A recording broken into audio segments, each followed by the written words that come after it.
Welcome to Atlanta for tonight's NCAA Southeast Regional Semifinal, where one team will earn a trip to the Final Four.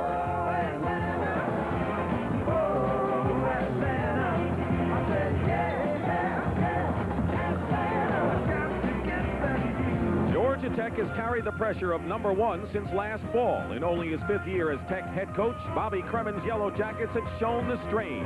Much of the pressure has been carried by guard Mark Price, the Oklahoma native, whose outside shooting, court sense, and leadership are vital if Georgia Tech is to advance. For Georgia Tech, the question is, are we as good as the experts think we are? Dale Brown's LSU Tigers fooled all of the experts by overcoming tremendous adversity and surviving in great part because of John Williams, the sophomore power forward from Los Angeles, whose dominating physical skills led the surprising Tigers to 2 straight tournament victories last week on their home court in Baton Rouge. He's going to take the shot. 1 second. And the game is going to...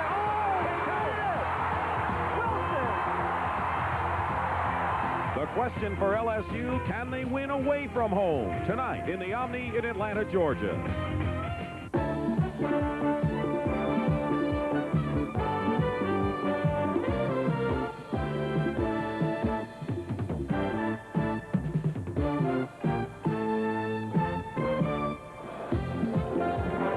Tough ticket here at the Omni in Atlanta to watch the Southeast Regional Semifinal between upset-minded LSU, 11th seeded in the regional, against Georgia Tech, seeded #2. And good evening, everyone. I'm Dick Stockton, and everyone knows about home court advantage as far as LSU. They won 2 games on their floor in Baton Rouge last week.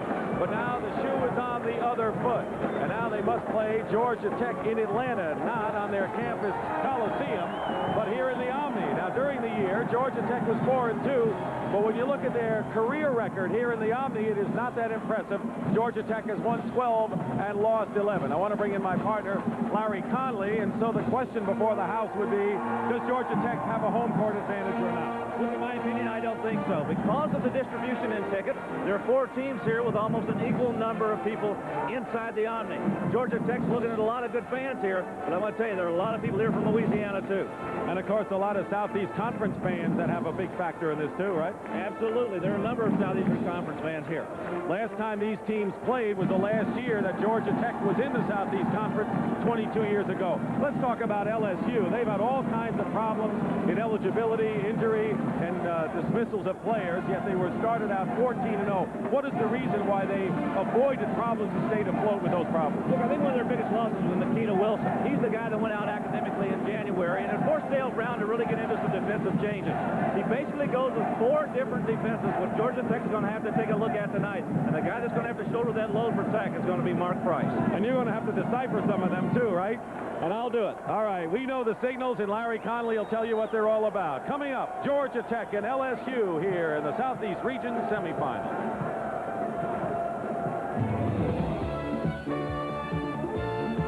Tonight's Southeast Regional semifinal game is sponsored by the U.S. Armed Forces. It's a great place to start. State Farm Insurance. Like a good neighbor, State Farm is there. And by Quaker State. The big Q stands for quality. Always has. Always will.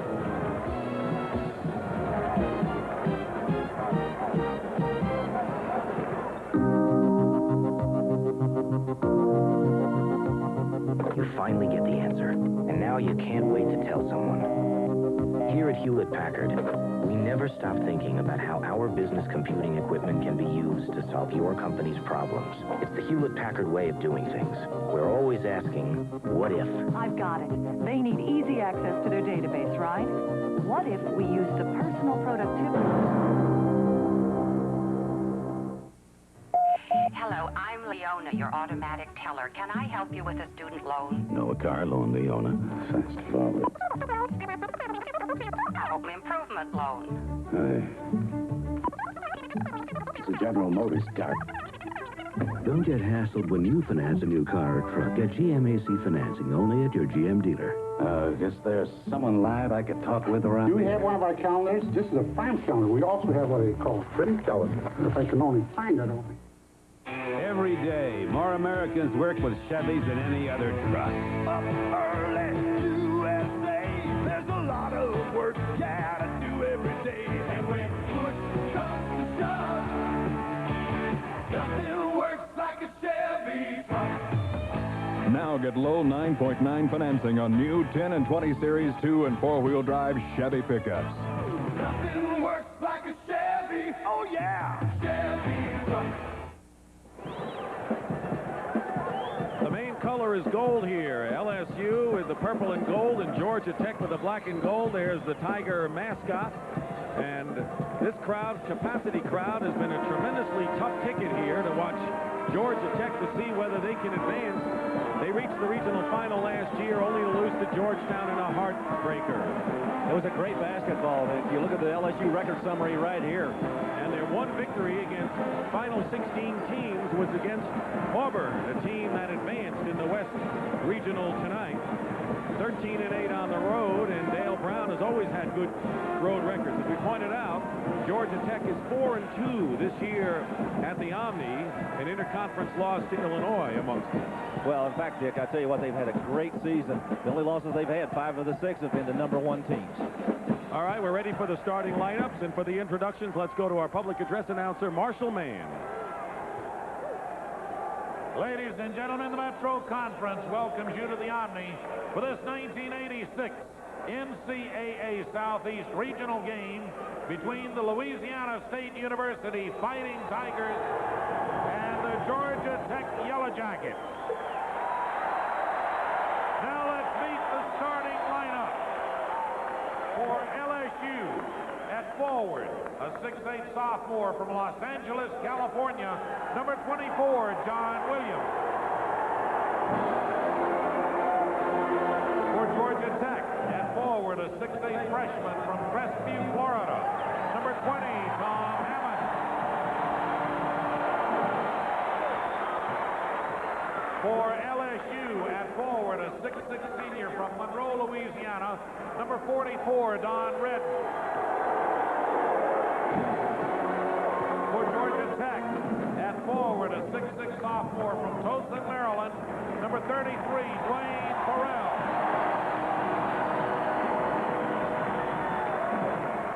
For LSU at center, a 6'7" sophomore from Miami, Florida, number 33, Ricky Blanton. For Georgia Tech at center, a 7-foot senior from Brooklyn, New York, number 22, John Spalley. For LSU at guard, a 6-foot senior from Baton Rouge, Louisiana, number 10, Derek Taylor. For Georgia Tech at guard, a 6'4" junior from Manhattan, New York, number 44, Bruce Dalrymple. For LSU at guard, a 6'5" junior from Plain Dealing, Louisiana, number 11, Anthony Wilson. For Georgia Tech at guard, a 6-foot senior from Enid, Oklahoma, number 25, Mark Wright. And now introducing the head coaches for LSU in his 14th season, Dale Brown. For Georgia Tech in his 5th season, Bobby Cremins. Bobby Cremins will try to avoid LSU's upset bid. They've knocked off Purdue and Memphis State. Can they do it again? Back to the opening tip in just a moment. Today's Equitable has new life insurance ideas that can provide money for a secure and comfortable retirement. Today's Equitable, your key to financial opportunity. We have new kinds of insurance that do more than just protect your family. They can help you earn the money for your new home. Today's Equitable, your key to financial opportunity. Our new insurance ideas can do a lot for you. Talk to us. Your key to financial opportunity. Okay, I've been doing a whole lot of talking about a beer that's different, made by a brewer who believes they make better beer.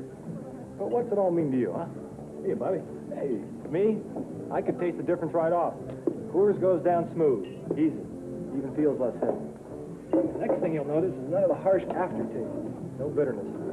Just the great taste of Coors minus any of the backlash. I don't know about you, but for me, that's the difference worth tasting. Larry, the key in any Georgia Tech game is to get the ball to the 7-footer John Sally in the middle, but Ricky Blanton, who's only 6'6", did a tremendous job in the zone defense for LSU against William Bedford of Memphis State. If he can do it again, LSU's got a good shot. Well, I think the things you look at when you look at Memphis State and Georgia Tech, they are so comparable. Both clubs have a lot of similarities, and I think that's going to be an advantage for LSU going up against a team that looks like the same club they played last week. Finally, it's controlled by Sally of Georgia Tech there in the gold uniforms, LSU in purple, and we're underway. LSU playing the zone defense. They're chasing. They've got a box, and they're chasing Wilson right now on Price. Wayne Farrell out to Dalrymple. Good inside player. Dalrymple and a fine pass to Sally. A decisive opening for Georgia Tech here.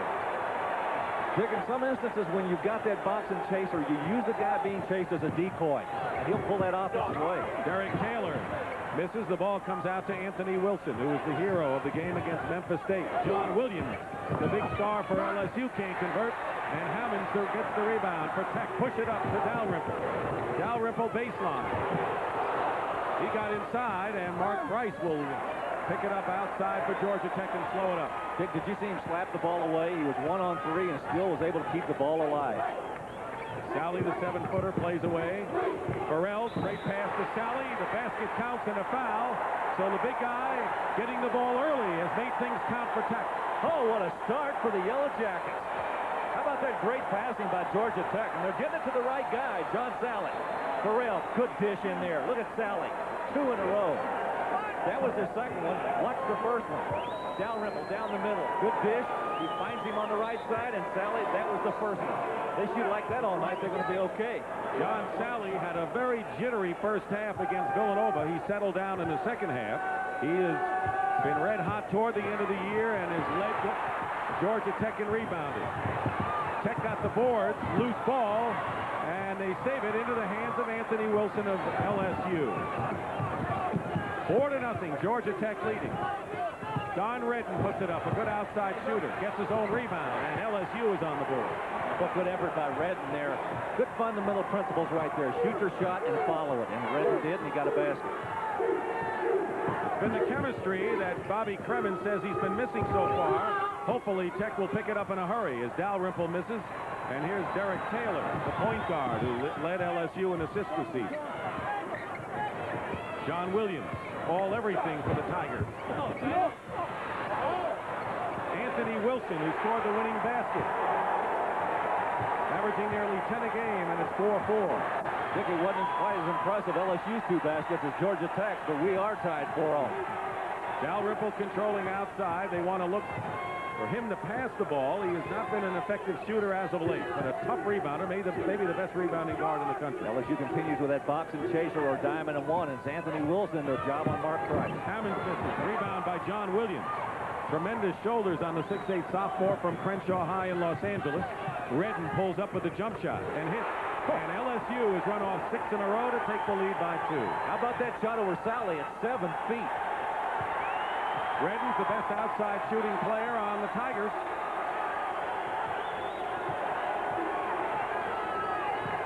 Dalrymple. Loose ball. Derek Taylor. And the Tigers have now run off 8 in a row after Sally's decisive salvo to start the game with 2 stops. Dick, right away, Mark Price is going to have to start the score. He's going to have to establish himself in this basketball game. And I don't know if Anthony Wilson's going to let him get that ball too easily. That could be a key because Mark Price has taken nearly twice as many shots as any other player on the Georgia Tech team this year. It puts a lot of pressure on those other players when Price is not taking shots. Dishes it off, gets the pass into Sally, does Dalrymple, and Sally has all of Georgia Tech's points. It's 8-6. Good start. Both teams real active. Tremendous pace by the upset-minded Tigers of LSU. 24-11 on the year. Georgia Tech matching the most wins in their history set last year. 27. Georgia Tech is just playing a very conventional man-to-man defense, straight up fighting through the screens. John Williams can hurt you from outside, but more important, they need him inside. Interesting that Hammond, the freshman, is guarding Williams. Redden gets the roll for him, went baseline and went up. John Redden, the senior from Monroe, Louisiana, averaging over 12 a game, and LSU is up again by 4. Both teams going to their bench early for some big people. Going in is Dalrymple, and Dalrymple strong inside. Gets the basket. That time they were in a straight 2-3 zone. Dalrymple recognized it, went right down the gut of it, and laid it in. Good shooting on both sides. Anthony Wilson takes the ball quickly, fires up, and Hammond gets the rebound. He is the 4th straight Georgia Tech player named Atlantic Coast Conference Rookie of the Year. Down he misses. Farrell tries to tip it up, and Blanton battles for the board. They got John Williams on the right wing. 1 on 3. Pulls up. Price will start to break. Dalrymple will go all the way. Dick, that was close. He almost missed it. Nearly 5 minutes gone by in this tremendous paced game. LSU and Georgia Tech all tied at 10 all. It was a fantastic pace the first 5 minutes. Blanton, and a good feed pass over Blanton. And they're going to call the foul against Georgia Tech. That was a good pass to Ricky Blanton. Coming into the ball game for LSU is Jose Vargas. There is Craig Neal, a 6'5" sophomore from Washington, Indiana, who plays in the backcourt for Georgia Tech. And for LSU, they bring in a 6'10" sophomore from the Dominican Republic, Jose Vargas, and we'll be back. Now, almost every new car and truck that's made Chevrolet America's first choice is available with low 9.9 financing on new Corvettes and Camaros, Caprice and 4-cylinder Celebrities, Cavaliers and Spectrums, plus S10 Blazers and pickups, Astro Cargo and full-size cargo vans, 10 and 20 series full-size pickups, 9.9 financing on almost every new car and truck that has made Chevrolet number 1. 9.9 financing, now on today's Chevrolets. Victory! Too bad, Bob. Party at my place. Hey, I'll buy the food. You? Why this late? One of those 76 self-serve marts. They're bigger than ever. Do they have hot dogs there, Mark? Tacos, Pizza? Chips and dips? everything from gas to groceries. Hey, pizza. Soda. Nachos. Baby food, Junior? No thanks. No money. No problem. Your 76 credit card. The Spirit of 76, an official sponsor of the Liberty Centennial. The defending champion, Katarina Witt. The U.S. national champion, Debbie Thomas. The World Figure Skating Championships on CBS Sports Saturday and Sunday. We're tied 10-10 in the first half. Problems that LSU experienced. The 7-foot Tito Horford dismissed. Dennis Brown and Zoran Jovanovic, a knee injury. He's a 7-footer, but the big man, Nikita Wilson, as Larry Connolly has said, they lost him on academic ineligibility. LSU yet started out 14-0, and they depended on Jose Vargas. The gentle giant, Dale Brown calls him, from the Dominican Republic, started 18 games, but not quite the intimidating player he should be for his size. Dick, he's also a very emotional player. Dale Brown looks at that player for leadership on the inside, and Vargas has been able to deliver. But the one thing he's got, he is very, very emotional. And he's got time to progress and grow. Redden is guarded by Dalrymple. And they're going to call the foul against Georgia Tech.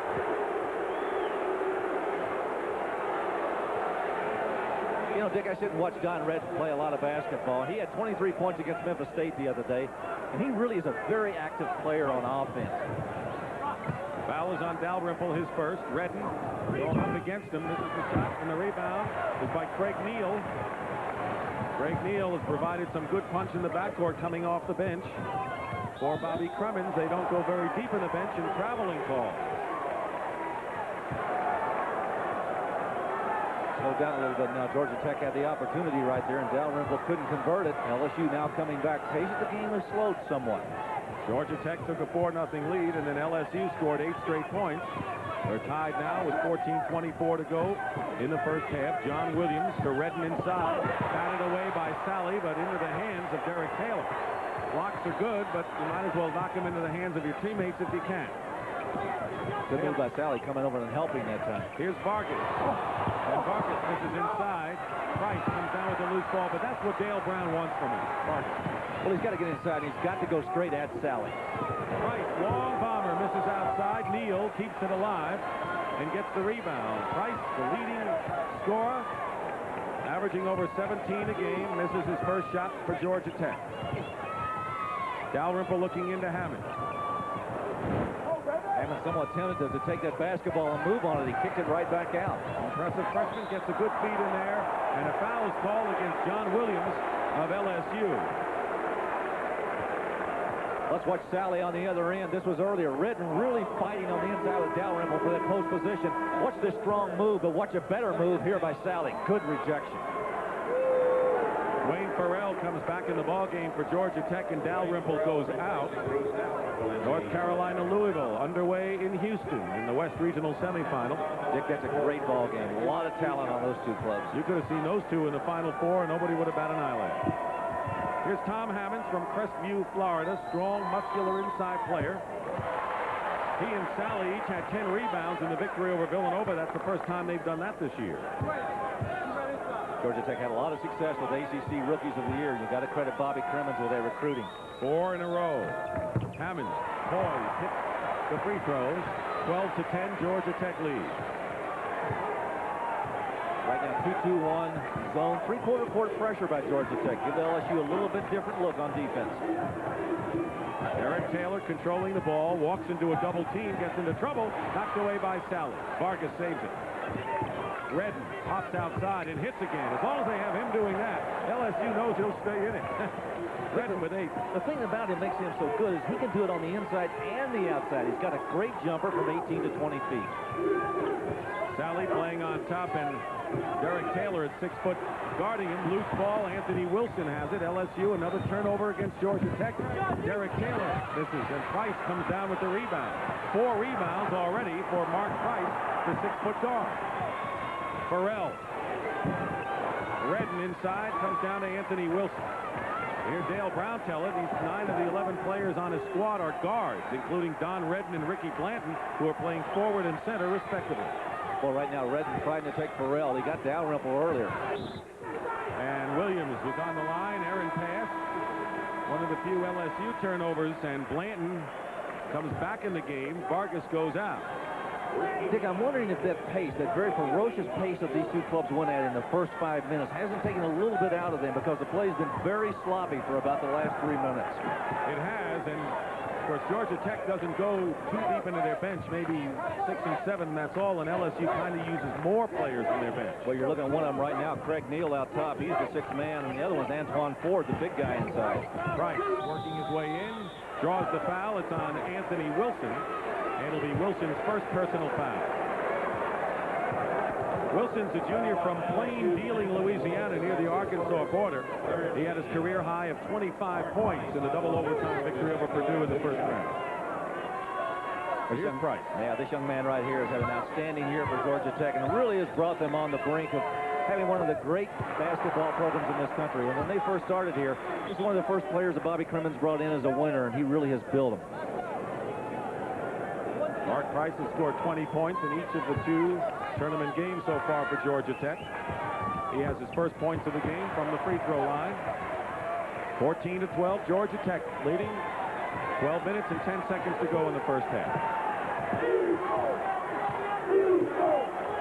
Good matchup right there with Price against Taylor. Both of them exceptionally quick. Williams knocks it inside. Neal had a hand on it. Redden loops it into John Williams. Into the hands of Hammonds. What were they trying? A one-handed play in there. Did you hear Hammonds? He turned to Sally and said, John. Knocked away. John Williams will take it himself. John Williams with his first basket of the ball game, averaging over 18. Top rebounder and scorer for the LSU Tigers. Ties it up for a 4th tie. Craig Neal slowing it down now, holding up one finger. LSU's now in the straight 2-3 zone. They continue to change those defenses. And you'll notice Blanton does a good job inside, fronting Sally, who starts away. Redden fights inside, and the ball got caught between the glass and the rim. It got stuck. Watch the steal right here. Derek Taylor going up against Mark Price. Watch the steal. Good movement right there by Derek Taylor. He slapped it right to John Williams. Nobody on the other end. He just goes up and slams it through. So possession gives the ball to LSU. With the score tied. Mark Price working against Derek Taylor, who's awfully quick. Working his way in to try to penetrate. Tough shot, but he makes it. Well, that was a tough shot, Dick. You're absolutely right. Price was all over him. Taylor having his best year in LSU. Regains the lead. Biggest lead for each side has been 4 points. Georgia Tech really looking more to the inside. Now to Sally, who had that first half early spurt. Here's Price. Mark Price hitting 53% from the field. As Price goes, so goes Georgia Tech, and it's a 16-16 game. Redden leads LSU with 8 points. They still retain possession of the ball. Sally has 6. And there's the big man you were talking about on the right coming off the bench, 7-foot Antoine Ford, the sophomore from Manhattan, who's an improving big man. He comes in. Bobby Crimmins has really built an interesting club, Dick. He's got a mixture of New Yorkers and Southerners right here. Blanton inside. Misses, and Williams on the follow-up. John Williams with 4 points.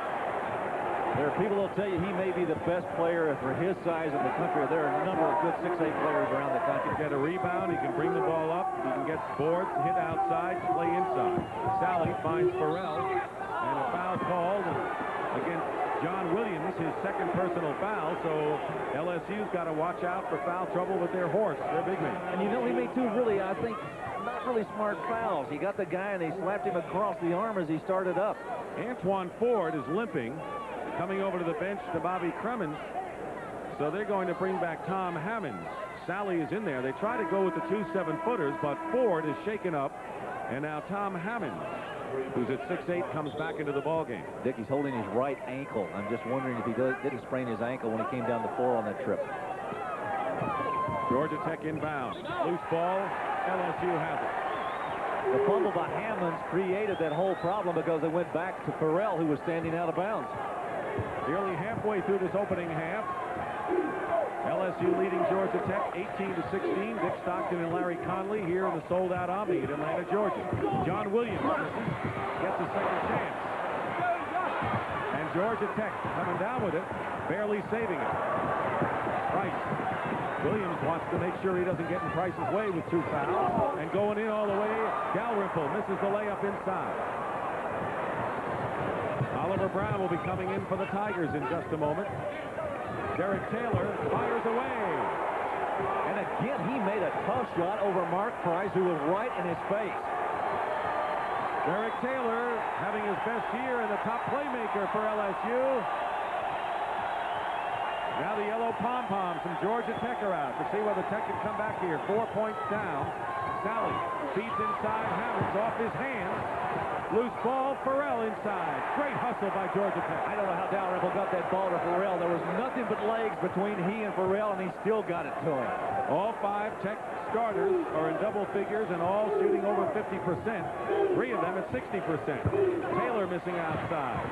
And Anthony Wilson, the other guard, gets the rebound for LSU. Redden picked up quickly by Farrell. Williams up on high. Well, what Price post inside, trying to work against Wilson. Redden misses. And Redden was looking for the foul, didn't get it. Wilson is trying to work on Price inside. And the two of them are really scrapping. Hammond in the lane gets the basket. And another tie, 20-20. Dick, you know, Dale Brown's off the bench calling his defenses right now. And that time he called the cross arms, which is their basically one guy on man-to-man or 2 guys man-to-man. He wanted 1 man on Price, but Dalrymple saw it and got it to Hammond. Anthony Wilson misses it, and the rebound by Farrell. And we'll have traveling called against Georgia Tech. Dalrymple. Oliver Brown, the junior from Baton Rouge, will come in, and the pace remains fierce.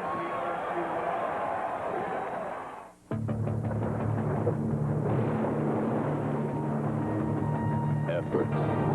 It's what separates one company from another. Effort. It's what it takes to stay ahead. Effort. It's the difference between a job and a job well done. Effort. It's what makes Hilton America's business address. Have you looked at Allstate homeowners insurance rates lately? Nope. They may be lower than you think. They are low. Leave it to the good hands, people. Leave it to the good hands, people. Bring your policy into Allstate and compare. See how low our rates really are. Leave it to the good hands, people. They're low.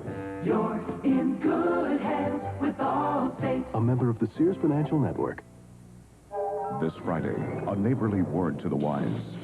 Be careful who you listen to. Don't ask any questions. In the Twilight Zone. Bobby Cremins is kind of a man on the spot with a big burden after Georgia Tech lost to Georgetown last year in the regional final. Everyone said Georgia Tech is going to be really the team to watch. They have played well, Larry, 27-6.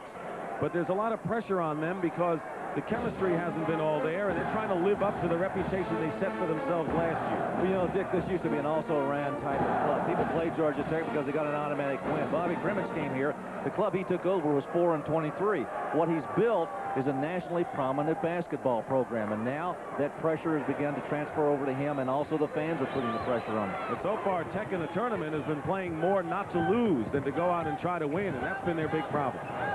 Taylor controlling. We've had 6 ties in this game. Blanton looking for Wilson. Georgia Tech playing much tighter now against the outside shooters of LSU. We played almost 12 minutes of basketball, and they haven't gone out of their man-to-man defense. They stayed with it. Oliver Brown, who came into the ball game, good defensive stopper. They rarely rely on him for offensive capabilities. 12 on the shot clock. Redden looks inside. He finds Blanton tipped away, and Farrell makes a great play. Over to Sally. Farrell got the tip, saved the ball, and kept it into the hands of Georgia Tech. Mark Price hits inside. Oh, yeah. He's lighting it up now. 6 for Mark Price. And Georgia Tech leads. We've had 4 lead changes, and the turnover story still favors LSU. Blanton hits from outside. Out of Miami of Florida, he's made himself a tough player with tremendous weight training, and that's why he starts at center for LSU. 6'7" and 228, going up against a 7-footer and John Sally. Inside, Sally beats him and is fouled. It'll be Anthony Wilson with the foul for Louisiana State.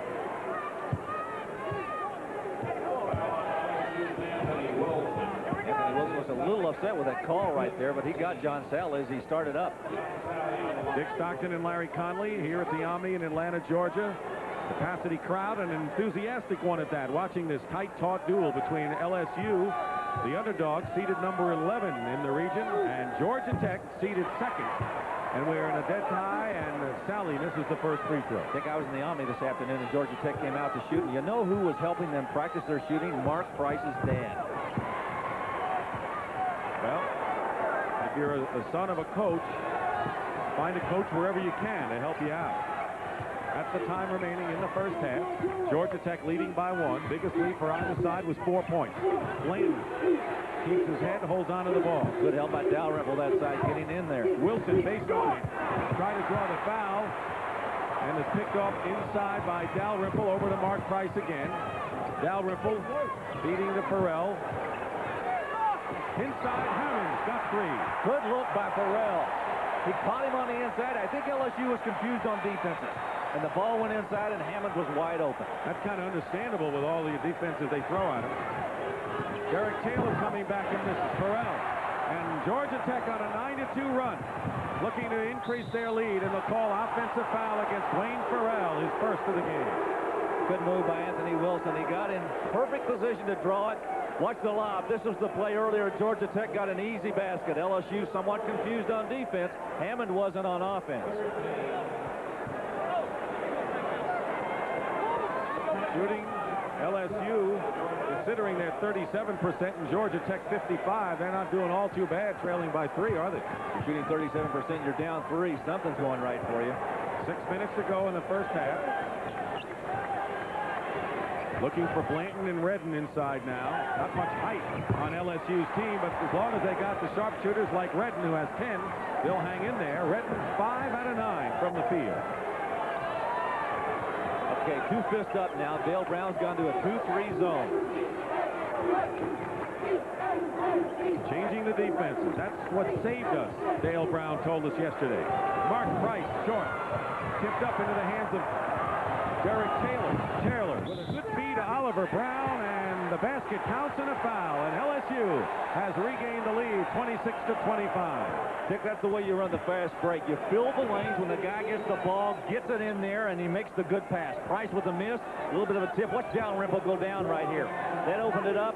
Good dish to the other side. Derek Taylor got it to Brown, and he laid it in, and Price committed the foul. First foul on Price, and here is Oliver Brown, who has that great sixth sense, they say, defensively, averaging only 2.5 points a game, but he surpassed that with a three-point play to give LSU the lead by 2. Every time it looks like Georgia Tech's going to make a runaway of it, LSU comes back, and they fought. Now they're up by 2. Antoine Ford's ankle apparently is all right. We'll check and wait and see. Still on the bench. Dalrymple, Price, tipped away by Oliver Brown. It's still, and here comes Antoine Ford back in the ball game. Saw action early, the 7-footer, and had to come out. John Sally also comes in, so Clemens is going with 2 big men. Jack Mansell was in there briefly. And Craig Neal comes back in. So 2 7-footers in the game now for Georgia Tech. Pretty good idea right now by Bobby Cremens. He's going to put his big lineup in there, but he's got Dalrymple and Price and Neal, who are the 3 good ball handlers. Now Price goes out for the first time in the game, but he does have enough with Neal in there. Neal really spells Dalrymple and Price at either position because he can play the point or he can play the off guard. And he can get you points. Under 5 minutes to go in the first half. Dalrymple, who's been ice cold from the field. Farrell tries to keep it alive. LSU has it. LSU doing a great job on the defensive glass. They're not letting Georgia Tech get second and third shots. Look how many more shots LSU has had than Georgia Tech.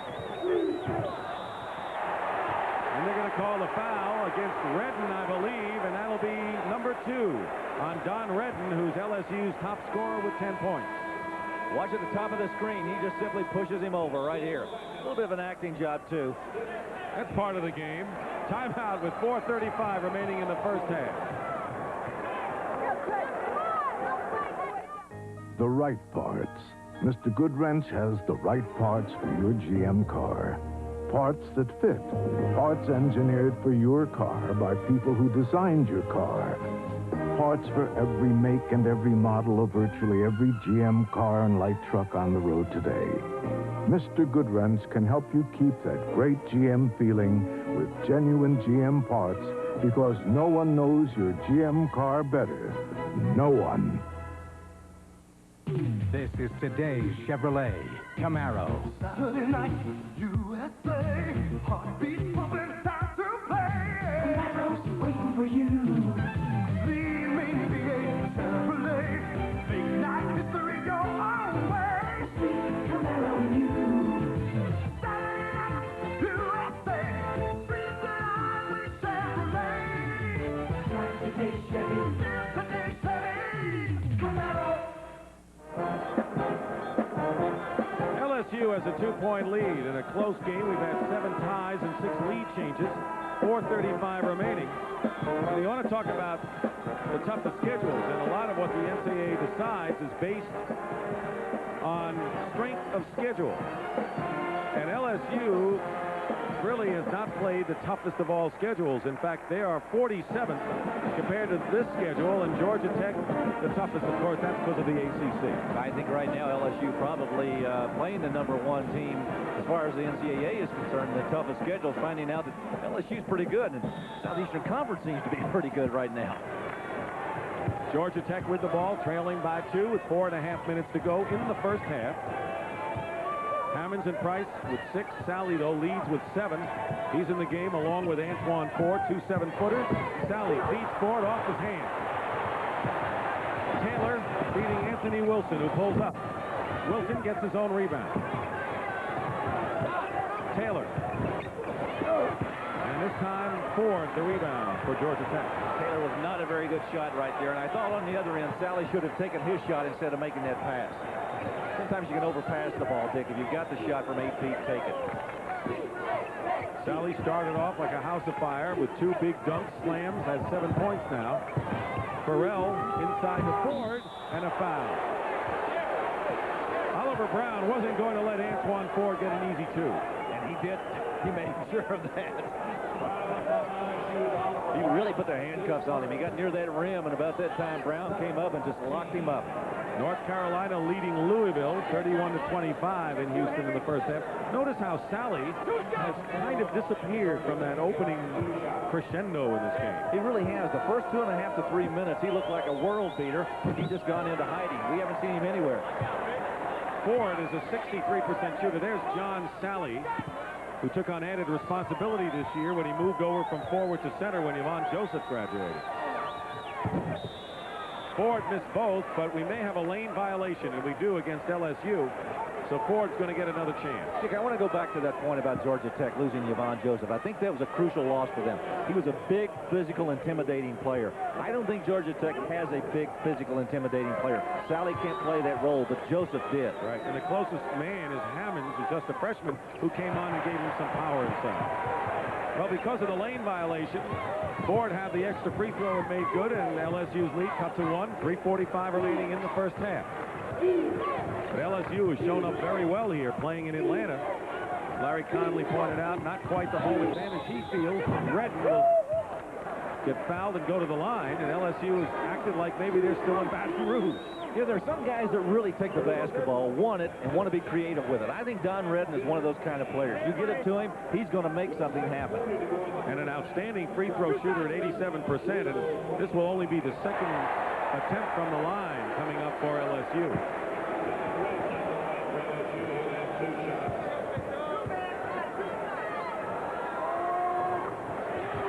What a good form on the shot from the senior from Monroe, Louisiana. Craig Neal back in the ball game for Georgia Tech. He's pretty good under pressure on the line late in the game. Talk about free throw percentage. This guy right here led the Southeastern Conference in free throw percentage this year. 1 out of 2, but Oliver Brown keeps it alive for LSU. Well, if you're going to miss one, make sure it comes back to you. Long-range shot is good. Don Redden has 13 points in the ball game now, and LSU has matched its biggest lead, 4 points, 30-26 with 3:20 to play in the half. Boy, LSU is really playing well, Dick. Inside they go to Farrell, and Farrell muscles his way in for 2. Farrell a little bit quicker than Blanton on the inside, and that's the reason he got it. Blanton did not make that adjustment defensively. Farrell blew right by him. Keep in mind, starting center Blanton is really a guard. Redden, ball slapped away by Price. Out of bounds, still LSU ball.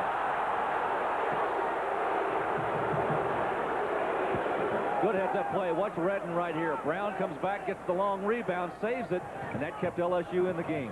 Redden gets it, taps it around for a while, and throws it up, and he made it. Blanton is trapped by Sally, the 7-footer. Wilson from the corner. Anthony Wilson.